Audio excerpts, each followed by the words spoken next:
Michigan football gotta be a joke. Imagine cheating your way to a national championship. Like, if you're a Michigan fan, might as well hang it up and join the Buckeyes. Just kidding, guys. But have you heard of the name Connor Stallions? When the name Connor Stallions first leaked, the story from Ann Arbor was simple. He's just a low-level analyst. We didn't know what he was doing. It was the lone wolf defense. But as the investigation deepened, that wolf looked more like a pack leader. The NCAA uncovered what Stallions himself called the KGB, a network of scouts sent to over 50 games to record dirty film. The lie wasn't just that Stallions acted alone. It was the idea that a head coach as detail-oriented as Harbaugh, a man who probably knows the thread count of his khakis, had no idea why his analyst suddenly became a psychic who knew every play before it happened.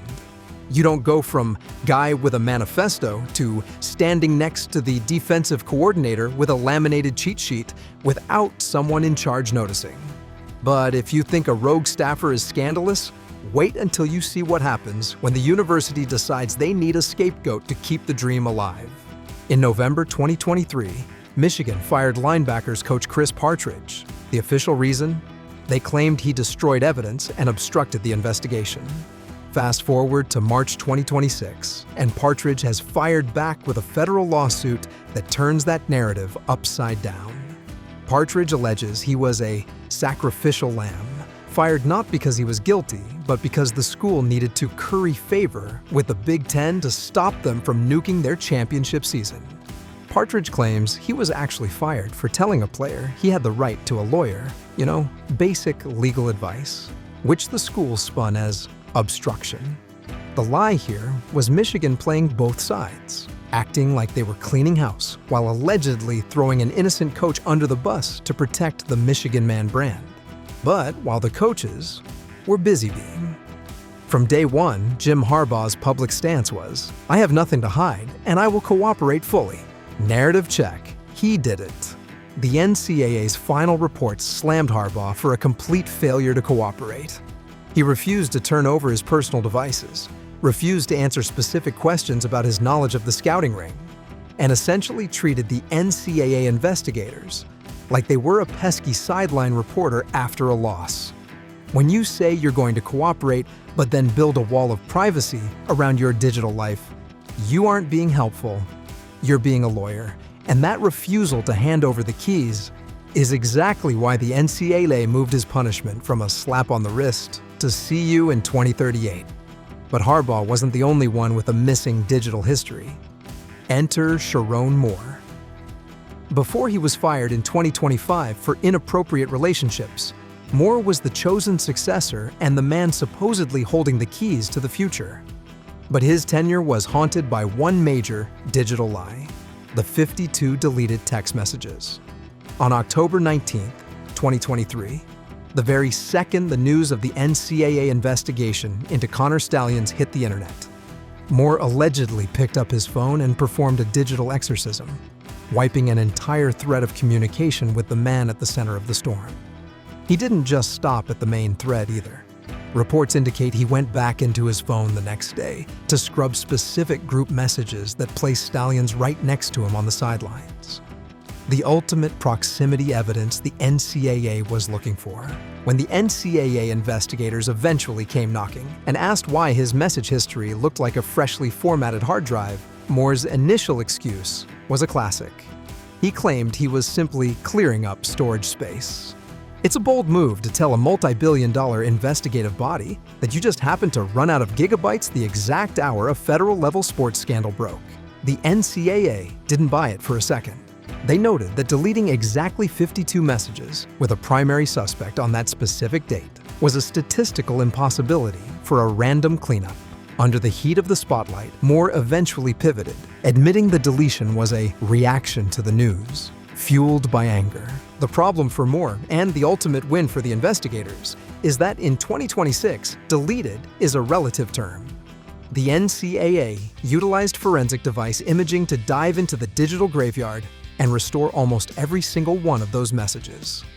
While the content of the texts turned out to be mostly mundane logistics and recruiting updates, the act of hitting the trash icon was the real smoking gun. By trying to hide the evidence, Moore handed the NCAA a Level 2 non-cooperation violation on a silver platter. Deleting text isn't a strategy, it's a neon sign that says you have something to hide. And it's a massive reason why the NCAA felt justified in dropping the hammer on the entire program. It turns out, your thumb can do a lot more damage to a career than a losing streak ever could. Does the digital cover-up angle work for the pacing of your script?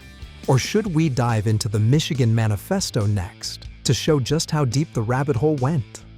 Throughout 2024 and 2025, the refrain from Michigan fans and the athletic department was that the sign stealing didn't actually help them win. They pointed to their post-scandal performance as proof, but the NCAA didn't buy it. Their report detailed how the KGB film allowed Michigan to decipher 90% of opponent signals in certain games. The lie here is the attempt to minimize the theft. Whether it helped them win by 3 points or 30 isn't the point. The point is they broke the rules to get an edge and then lied about how much that edge mattered. It's like a student getting caught with the answer key and saying, "I would have passed anyway." Cool story, but you're still getting an F. We can't forget where this all started. Before the sign stealing, there was the recruiting scandal during the COVID-19 dead period. Harbaugh was accused of meeting recruits for breakfast and buying them cheeseburgers when all contact was banned. But the lie wasn't the burger. It was Harbaugh telling the NCAA he didn't remember the meetings ever happening. The NCAA has a very specific rule. If you break a rule, you get a penalty. If you lie about breaking the rule, you get the hammer. Harbaugh's insistence that he didn't recall meetings that were backed up by receipts and witness testimony was the first Level 1 violation that set the stage for his eventual lifetime ban. Once you lose your credibility with the cheeseburger lie, the NCAA is going to scrutinize every manifesto that crosses your desk. Every head coach is required to promote an atmosphere of compliance. Harbaugh's lie was pretending that he did. The NCAA report described Michigan's relationship with its own compliance office as contentious and a one-way street. Coaches reportedly ignored warnings, bypassed protocols, and treated the rulebook like a suggestion. When your staff feels comfortable running an international scouting ring out of the football offices, you haven't built an atmosphere of compliance. You've built an atmosphere of don't get caught. Harbaugh's failure to monitor wasn't a mistake. It was a choice to look the other way while the wins piled up. Connor Stallions wrote a 600-page Michigan manifesto detailing how he would eventually become the head coach. He reportedly shared parts of his vision with various staff members. The lie, the claim that nobody in the building realized this guy was a fanatic who was obsessed with illegal scouting.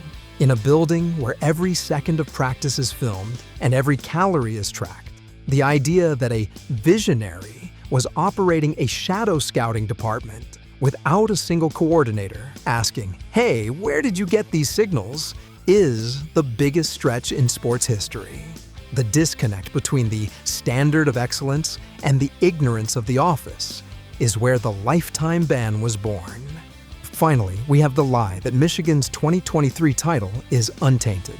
While NCAA President Charlie Baker once said they won it fair and square, the subsequent $20 million in fines and 10-year bans suggest the NCAA has changed its tune.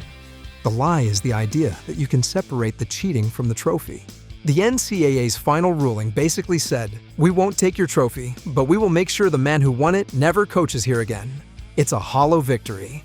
A title won during a contentious and non-compliant era is a title with an asterisk, whether it's officially in the record books or not. Jim Harbaugh is a winner. He's also a man who pushed the envelope until the envelope pushed back.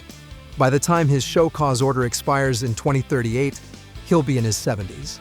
The Michigan Man era ended not with a handshake, but with a federal lawsuit and a decade-long keep out sign. He might be winning in the NFL now, but in the world of college football, Jim Harbaugh is officially a ghost.